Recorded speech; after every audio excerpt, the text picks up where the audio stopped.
Welcome to Storycraft Portal, where truth is stranger than fiction. Here, we don't just tell stories, we uncover them. Hidden behind headlines and controversy are real lives, real pain, and the silence that speaks louder than words. Join us as we pull back the curtain on stories the world thinks it knows, but doesn't. That he was funny, famous, and unstoppable, the loudest voice in the room. But behind the laughter, there were whispers that became cries, and cries that were buried for years. Until one day, they couldn't be buried anymore. This isn't just a story about a man. It's about the women who broke their silence, about power, manipulation, and the darkness fame can hide. What happens when the truth finally echoes louder than the applause? He was the voice of rebellion, the wild card who turned chaos into charisma. Russell Brand had it all: fame, followers, a platform that echoed across continents. But behind the smirks and sharp monologues was a darker narrative, one that never made it to the stage. In 2023, the curtain began to shift. Whispers grew louder. Women stepped forward with trembling voices and haunting stories. Allegations of abuse, manipulation, and a calculated misuse of charm started surfacing. For years, he had walked between controversy and applause, weaponizing eccentricity to dodge accountability. But now, the air was different. The headlines weren't about jokes, they were about justice. The people who once laughed with him were now asking hard questions. This wasn't just the fall of a comedian. This was the unmasking of a culture that allowed him to rise unchecked. And somewhere in the silence, the real story was just beginning. Long before the headlines, there were moments, private, painful moments, that never made it into interviews or memoirs. The women who came forward weren't seeking fame. They were reclaiming pieces of themselves. One recalled a night where no was treated like a game, her fear brushed off as drama. Another remembered the way his charm vanished behind closed doors, replaced by something cold and entitled. These weren't isolated stories. They echoed each other, even from women who had never met. Russell's public image was wild, unapologetic, and liberated, but in private, some say he blurred the lines between power and consent. For years, these women carried their truths in silence, watching as he was celebrated for being fearless. But their silence wasn't weakness, it was survival. And when they finally spoke, their words hit harder than any punchline he had ever delivered. Fame does more than elevate, it protects. Russell Brand's rise wasn't accidental. He was sharp, unpredictable, and magnetic, making him irresistible to media and dangerous to those who challenged him. Even when disturbing rumors surfaced, they were dismissed as eccentric behavior or tabloid noise. Producers, managers, and fans all played their part in keeping the machine moving. Red flags were brushed off as part of his brand, the charming deviant who couldn't be tamed. But those closest to the truth knew better. A few insiders spoke in hushed tones, but their warnings were ignored. After all, he brought ratings, laughter, and headlines. And in an industry addicted to attention, that was enough to keep eyes closed. The fame didn't just shield him, it silenced others. Until it didn't. Because no spotlight lasts forever, and the same stage that made him untouchable was about to demand answers. When the stories were laid side by side, the pattern became impossible to ignore. Different years, different cities, different women, but the same tactics. Love bombing turned into control, praise into pressure, and intimacy into isolation. Victims described how quickly admiration became fear, how they doubted their own instincts because he always knew how to twist reality in his favor. It wasn't random, it was rehearsed. Friends, journalists, even exes had hinted at something off about him, but the narrative never changed. He was a misunderstood genius, a wild soul. But what if that persona wasn't covering chaos? It was hiding calculated harm. These women weren't just telling their stories. They were connecting dots the world had ignored for far too long. And with every new voice, the cracks in his carefully built image grew deeper. It started with one voice, then two, then five. Women who had carried the weight of shame and disbelief for years were now stepping forward into the light. Social media became their first courtroom, a place to be heard when the system had failed them. Interviews followed, some tearful, some defiant, but all united in truth.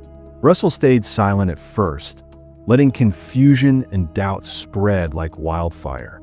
His fans defended him, critics condemned him, and the rest watched in uneasy silence. But something had shifted. The world wasn't as quick to look away anymore. These women weren't just fighting one man. They were challenging an entire culture that had told them to stay quiet. And this time, they weren't backing down. Their voices didn't need validation. They only needed to be heard. What once lived in whispers was now headline news, echoing across timelines, talk shows, and boardrooms. When Russell finally spoke, it wasn't with remorse. It was with resistance. In a carefully produced video, he denied all allegations, framed them as a coordinated attack, and painted himself as a victim of censorship and mainstream media. His tone was calm, rehearsed, and defiant. To his loyal followers, it was enough. They flooded the internet with messages of support, calling him brave and misunderstood. But to the women who had come forward, it felt like a slap in the face. There was no acknowledgement, no empathy, only defense. He spoke of conspiracies and agendas, but ignored the pain in their voices. The same charisma that once made him famous was now being used as a shield. He wasn't just defending his reputation, he was reclaiming control. But the narrative was no longer only his to tell. The world was watching, and the truth was no longer easy to distort. The world split in two. On one side, those who believed the survivors, who saw a pattern and called it out. On the other, fans who clung to his words, convinced he was being silenced for speaking against the system. Social media turned into a battleground, full of heated debates, hashtags, and outrage. Some celebrities distanced themselves quietly. Others defended him openly. Every interview, every tweet was analyzed, dissected, weaponized. For many, this wasn't just about Russell. It was about what we choose to see when someone we admire is accused. Do we protect their legacy, or do we listen to those who were silenced? It wasn't easy.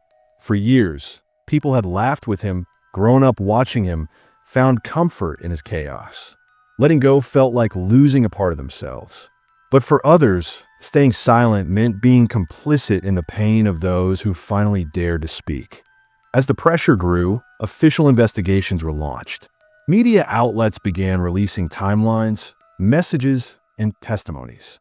Police confirmed they were reviewing reports linked to past events. Former colleagues and industry insiders started speaking anonymously, sharing stories that painted a clearer, more troubling picture. Behind the scenes, lawyers moved quickly, NDAs were challenged, and old files resurfaced. The past wasn't staying buried anymore.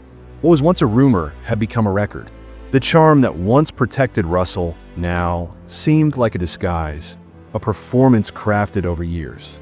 Public relations firms tried to control the damage, but the story had a life of its own. There was no controlling it now. This wasn't just about one man. It was about systems, silence, and the price of speaking out. And for the first time, accountability didn't seem like a distant fantasy. It felt possible. Russell Brand's world was no longer protected by applause. Sponsors withdrew. Platforms removed content. Once booming podcasts were replaced by silence. His legacy now stood in question, not for what he created, but for what he covered up. The voices he tried to discredit were now the ones shaping the public narrative. Some survivors found peace in being believed. Others still struggled with the cost of coming forward. The cultural reckoning wasn't just about one man. It was about the many like him, hiding in plain sight. The entertainment world began to shift. Safer spaces were demanded, and conversations about consent and power became impossible to avoid.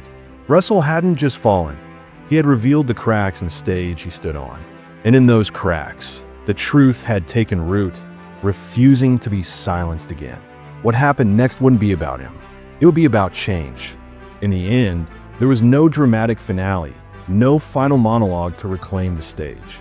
Russell Brand faded from the spotlight not with a bang, but with a silence that echoed louder than anything he had ever said.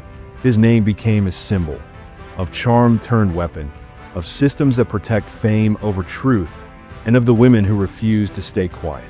For some, justice came through being heard, not through verdicts. For others, the scars remained, unseen but unforgotten. Society began asking harder questions about who we glorify, who we excuse, and why it takes so long to believe the broken. The story didn't end with punishment, it ended with awakening.